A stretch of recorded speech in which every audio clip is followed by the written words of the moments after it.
Hi friends, welcome to the channel JIV and CIV Made Simple. In this particular video, we are going to cover our IIBF foreign exchange operation, memory based question and explanation for the examination which were held on 14th February 2026. So you will be able to see that what type of question have appeared in the recently examination, and all the question that we are discussing today are case study based. So I request you to please go through the question first, pause the video, think about the answer and then see the explanation part. So let's get started with our very first question, as you can see on your screen. So basically the exporter name is Indo Fabric Limited, and this is from Surat. They sell good worth how much?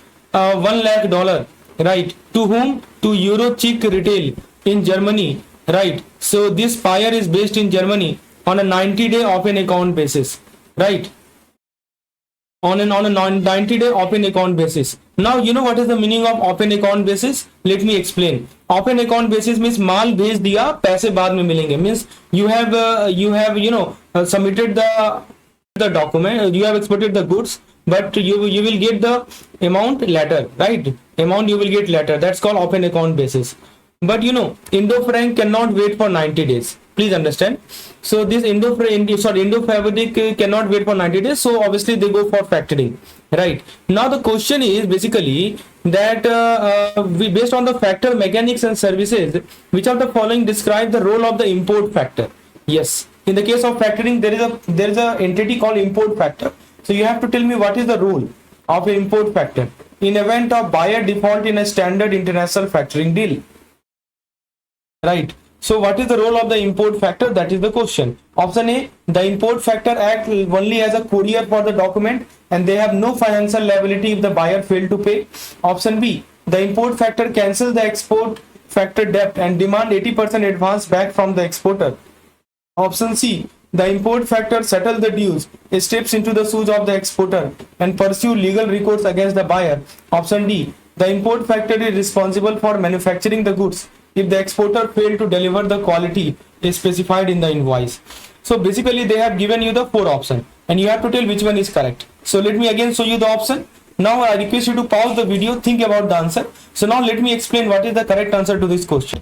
So Indo Fabric from Surat, they sell goods worth $1 lakh to whom? To Eurochick Retail in Germany on a 90-day open account basis. But Indo Fabric cannot wait for 90 days. So they contact SBI factor.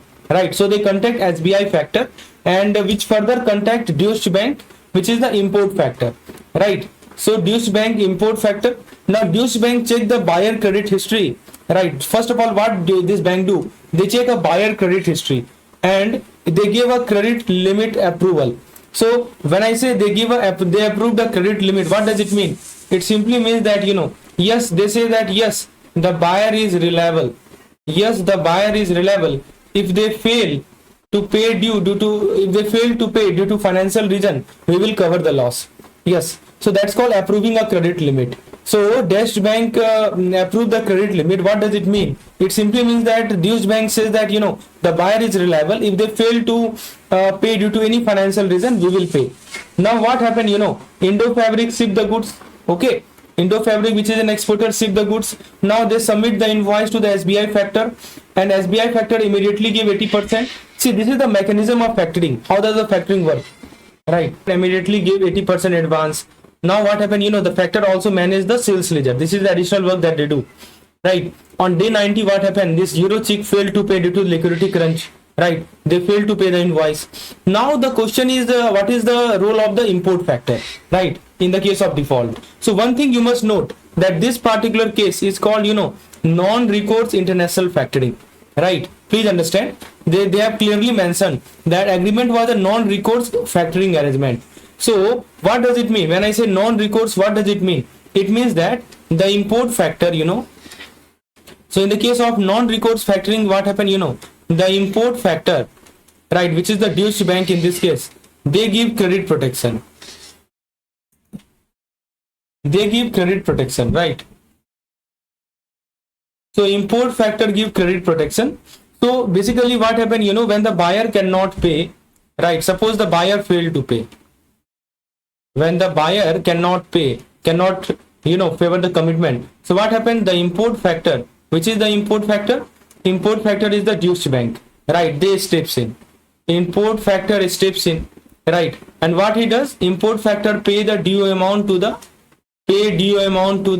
SBI factor. Import factor pay due to the SBI factor. Fine. Now, and then legally recover the money from the Germany buyer. Right, after that they will recover the money from the Germany buyer. Now let's look at the option. Option number A says that the import factor acts only as a courier for document that has no financial liability. No, it's wrong, because import factor is just a document courier, saying that it is wrong. Right, basically import factor provide credit intelligence. Right, they provide credit intelligence, they provide collection, and also they provide credit protection. So they are not document carrier or a courier, right? So option number A is wrong. What about B? B says that import factor cancel the export factor debt and demand the 80% advance back. See, the factoring name is non-recourse factoring. So when you see this word non-recourse factoring, the factor cannot demand the money back from the exporter, right? The factor, like the SBI factor, who have granted 80% advance to the exporter, they cannot demand that advance back. Fine. So remember, the factor cannot demand the money back from the exporter. Risk remained with the factor. Risk will remain with the factor. Please understand. Now, so that's why option number B is also wrong. What about C? C says that import factor settle the due, steps into the shoes of the exporter and pursue legal recourse against the buyer. Yes, correct. Yes, this is what will happen in the case of non-recourse factoring. So the import factor, he will settle the due. He will step into the shoes of the exporter or export factor and pursue legal recourse against the buyer. Exactly. C is wrong. C is correct. What about D? D says that import factor is responsible for manufacturing the goods if the export factor failed to deliver the quality as specified in the invoice. Very good conceptual question. Conceptual option is there. Basically, it says that it is manufacturing. Actually, please remember that factor always deal with the receivable. Right. This is the basic thing. Factor never deal with the manufacturing. Manufacturing aspect, factor has nothing to do with that. They never interfere with the product quality. They only have to do with the documents and receivables, right? So what we learned from this discussion is that it is all about factoring. So what we learned, please understand, the role of import factor are dual. What are the role of import factor? First of all, insurance. The first role is insurance, and the second role is collection agent. Collection agent. Fine. See, collection agent in the buyer country. So what happened, import factor has dual role. First role is the insurance, second role is the collection agent. Now suppose buyer fail. Suppose that buyer fail. What happened? The import factor pay. Right, if buyer fail, import factor will pay. And if after paying, right, what happened after paying? So after paying, import factor collect from buyer.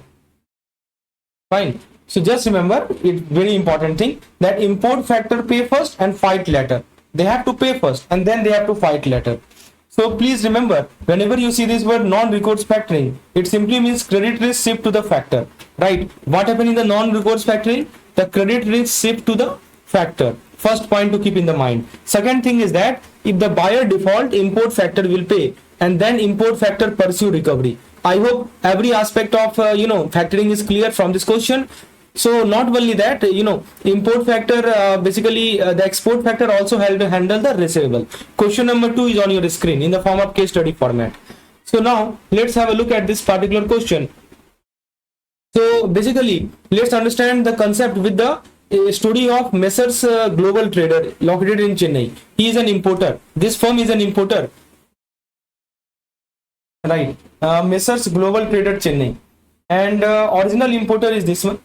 And Messrs Tech Solution Bangalore, right? So Global Trade import high-end service from Taiwan.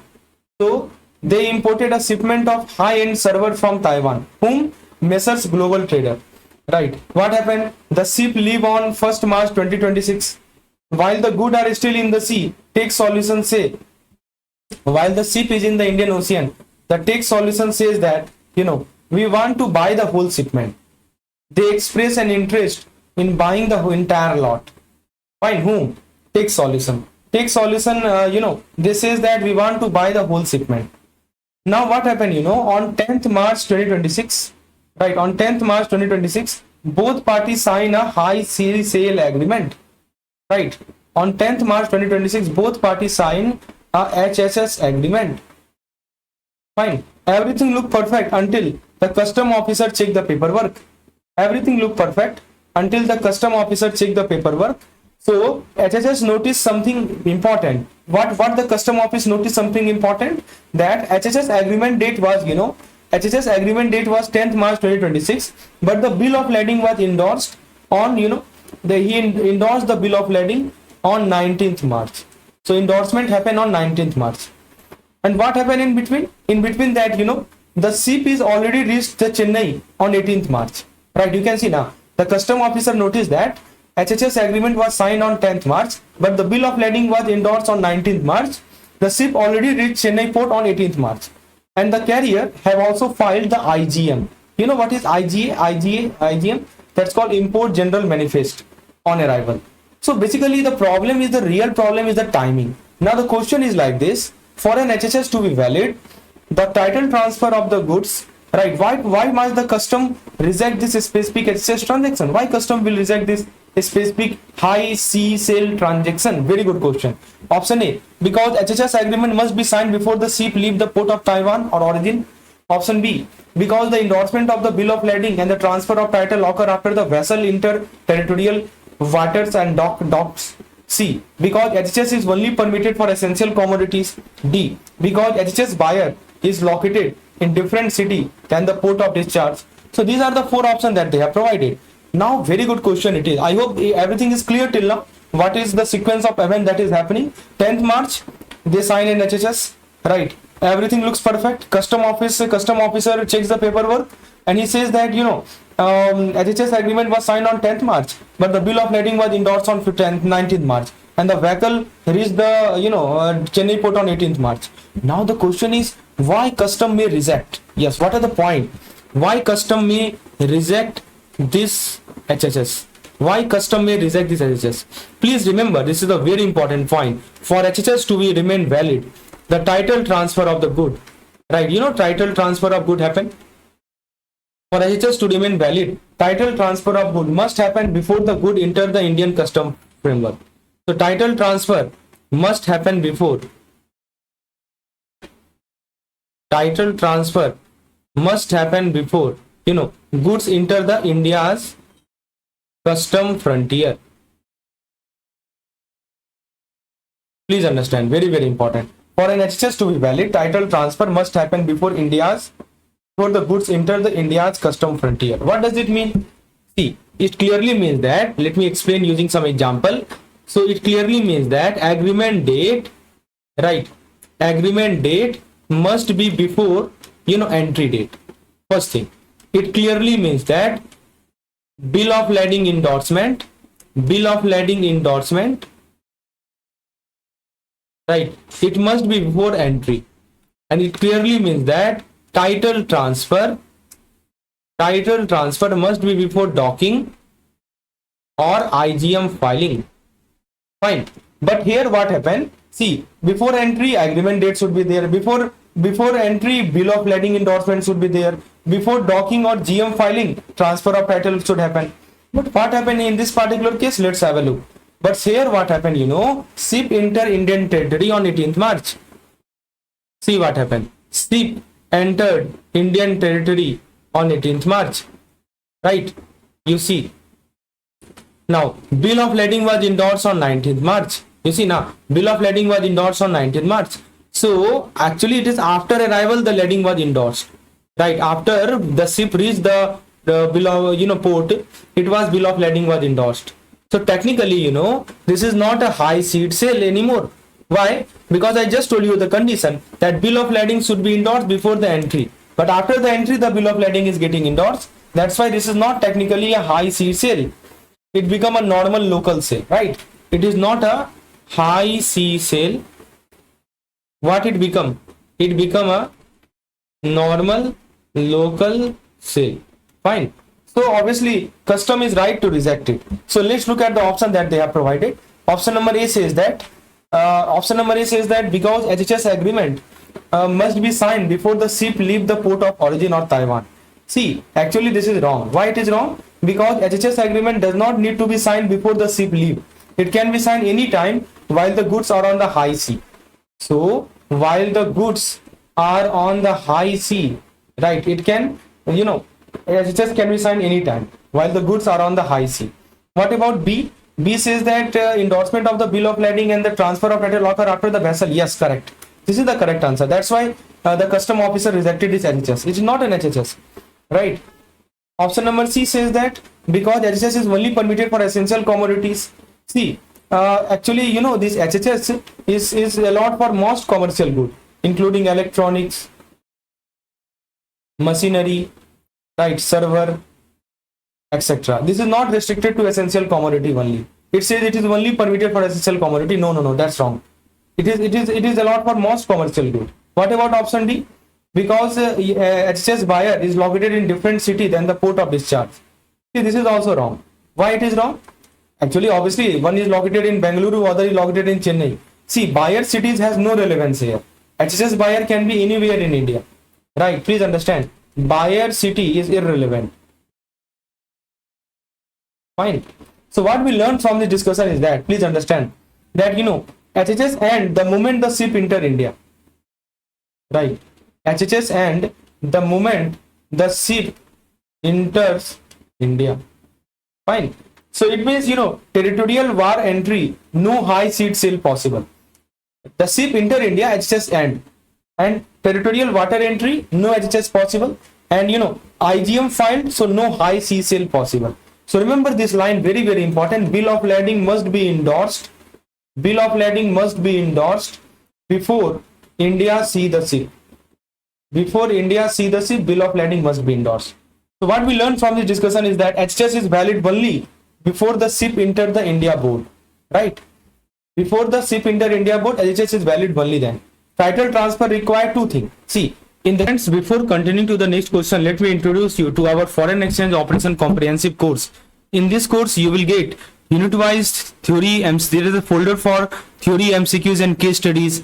Theory videos explanation, RBI recent circular. In the theory and MCQs and case study PDF folder, you get PDF for theory MCQ, previous year question. There are 9 files I have added, case study with detailed explanation, and module wise quick revision PDF. Inside the theory and MCQ PDF folder, we have categorized the entire syllabus in the 5 modules, and inside each module you get unit wise content, like in the form of separate theory PDF and MCQs PDF. In addition to that, we provide you videos also, which provide you explanation of each and every concept. You can check out the video explanation, which is again, there is a separate previous year question compilation and videos. So all this video help you to gain command over the subject, and in addition to that, we also provide you case study folder, so you can get detail regarding this operation, foreign exchange operation comprehensive program, in the description section of the video, or you can WhatsApp me on the number shown on the AI case, right? So basically, this is the FEMA overseas direct investment case. So let's take the simple story of Mr. Advait. So what is happening here? He is a software consultant from Mumbai who want to expand into Southeast Asia, right? See, he is a software consultant based in Mumbai. He decided to expand its operation by setting up WOS, wholly owned subsidiary, in Singapore. So he decided to set up WOS in Singapore. Now see the timeline of event. First of all, on 15th March 2026, Advait sent $20,000 abroad to start its subsidiary. Right. So what was the main purpose of sending this $20,000? The main purpose was starting the subsidiary. Fine. Okay. On 10th April 2026, he forget to fill the ODI part 18. Right. Now, then he receives on 20 September, what happened? He received the digital share certificate. On 5th October, he submit these to its AD Bank, digital share certificate. And on 10th February 2027, shareholding change. Right. So these are the sequence of event. Now the question is, based on the FEMA guideline for ODI, so which of the following statement regarding the Advait compliance is true? You have to tell me which statement is true. That's the question. Option number A, Advait breached compliance because he submitted Form ODI Part 1 on April 10, which is more than 15 days after the remittance. Option B, Advait is in violation of the documentation timeline because he submitted its share certificate more than 6 months after the date of remittance. Option number C, Advait must report the change in shareholding pattern to the AD Bank no later than 12 March 2027. And option number D, Advait is required to file a foreign liability and asset return in addition to the APR by December 31st every year. So these are the 4 options that they have provided, and you have to select the correct one, which compliance is true. So now see the sequence of event. Again, I am repeating the sequence of event because the question is entirely based on it. So 15th March, he sent $20,000 to start its subsidiary. 10th April, he submitted to forget the form ODI part 1.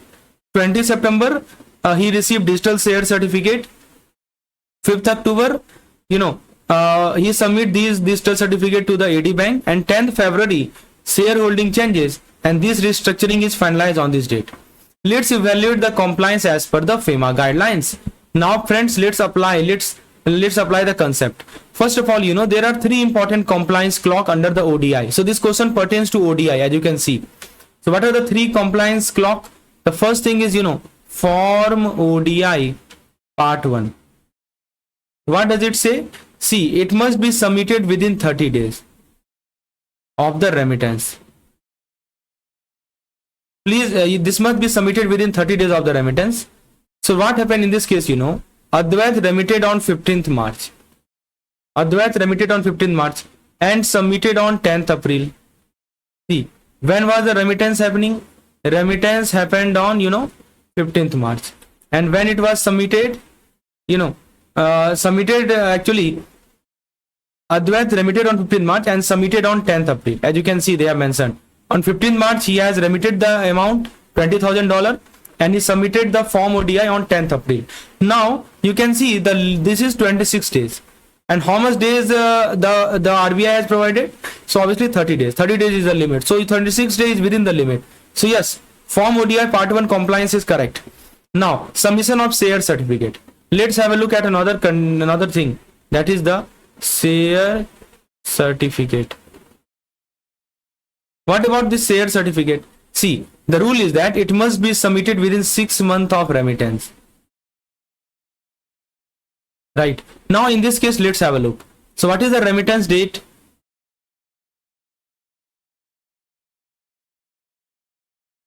So remittance date they have provided is the 15th March 26. Fine. Now 6 months when it complete. So it 6 months get completed. You add 6 months to it. So obviously it completed on 15th September 2026. Fine. Now when it was submitted, when the shareholding certificate was submitted, it was submitted on 5th October. Right. So submission date is 5th October. So now you can see here, this is about 20 days late, isn't it? Shareholding certification date is 20 days late. But exam typically prefer the option that clearly matches the timeline rule. So C is the one that directly reflect of FEMA reporting mandate. Now, last is the reporting post investment changes. Yes. So any change in the first case we have discussed, that filling the form ODI. Second case we have discussed submitting the share certificate. Third thing, so share certificate is a kind of POI, proof of investment. And the third thing is, reporting post investment change. Reporting any post investment changes. Think about it. See, any change in the shareholding, please understand. Suppose there is any change in the shareholding,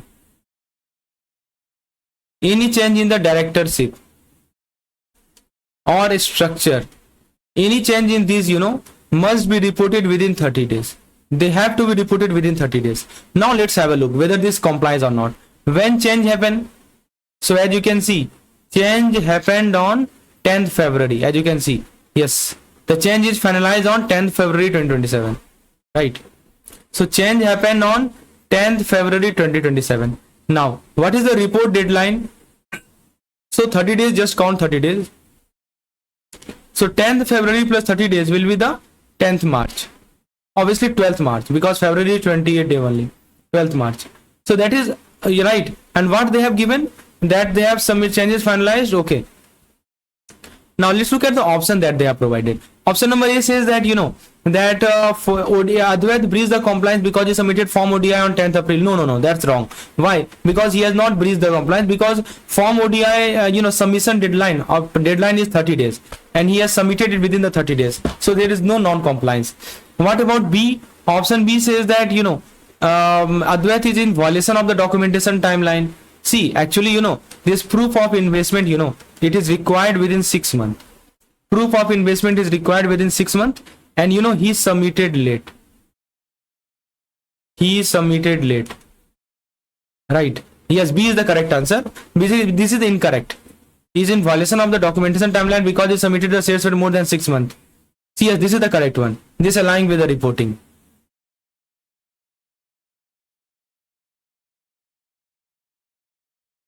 And one more thing is that individual is no required to submit this FLA, foreign liability and asset reporting. Only annual APR they need to support. So remember, there is a rule. This rule you can remember using a trick. 3-6-30 rule. 3-6-30 rule. So 3 has not been used here. 6 month. 6 month, 6 month is the share certificate submission.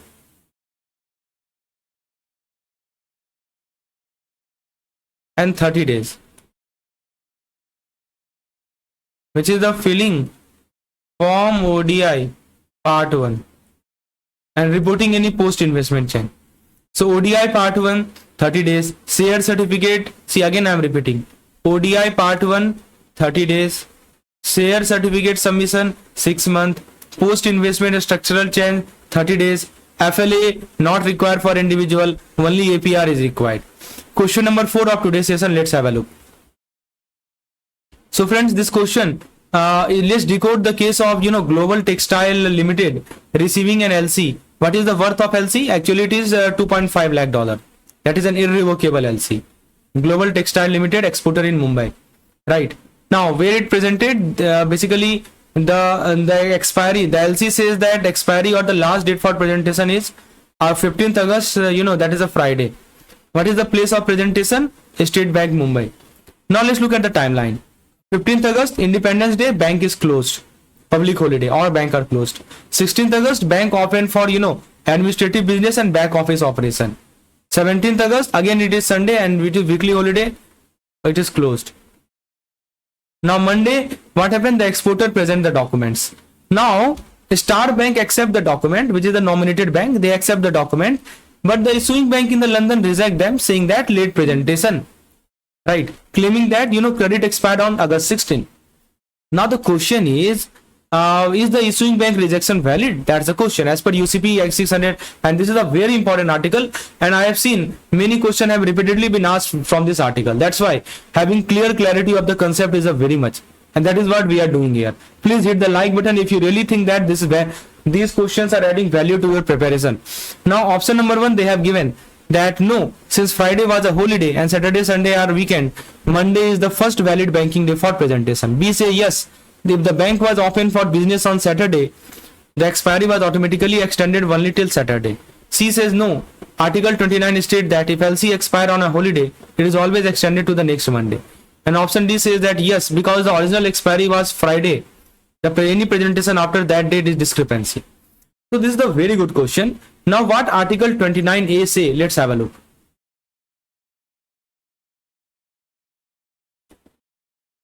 This says that if suppose an LC expires a day when the bank is closed, or we can say suppose an LC expire on a closed banking day, right? So the expiry extend to the next banking day. Please remember, expiry extend to the next banking days. But a very important question is that what is the meaning of banking days here? What is the meaning of banking days? See, UCP article number 2. What does it say? It says that banking day is a day when the bank is regularly open at the place of presentation.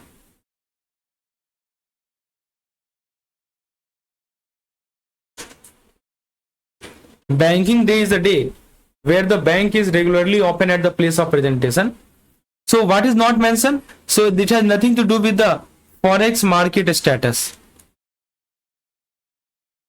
It has nothing to do with the RTGS or NEFT availability.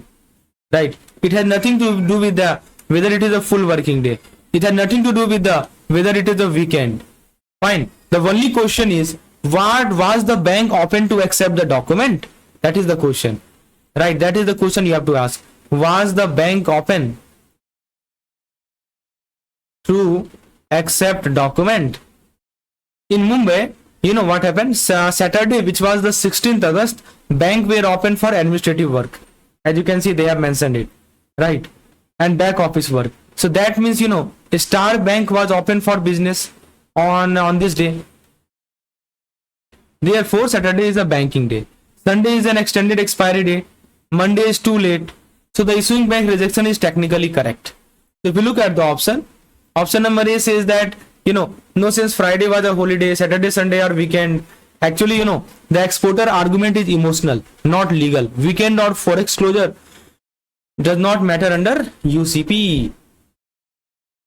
B is technically correct. Yes, issuing bank rejection is valid because if the bank was open for business on Saturday, expiry was automatically extended on Monday and Saturday. What about C? C is again wrong. Article 29 does not say expiry automatically moves to Monday. No. It moves to the next banking day. It never say that it will move to the Monday. It says it move to the next banking day. Right. And Saturday was the banking day. So C is wrong. And what about D? It says that yes, because the original expiry was Friday the 15th and presentation after that day discrepancy. It is again wrong. That ignore the Article 29 entirely. Holiday do matter for shifting the expiry day. So what we learned from this discussion is that, you know, please understand any kind of holiday, right?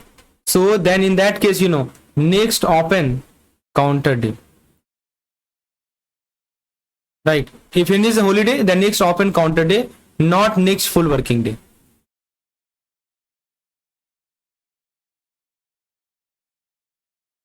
Fine. So if the bank door are open, they can receive document. It is legally a binding day. Fine. So what we learned is that suppose LC expire on a holiday, it moved to the next banking day. And banking day means bank open for accepting the document. Forex market is irrelevant. Saturday was open, so expiry becomes Saturday. Friends, we have some more question available if you want me to explain that also.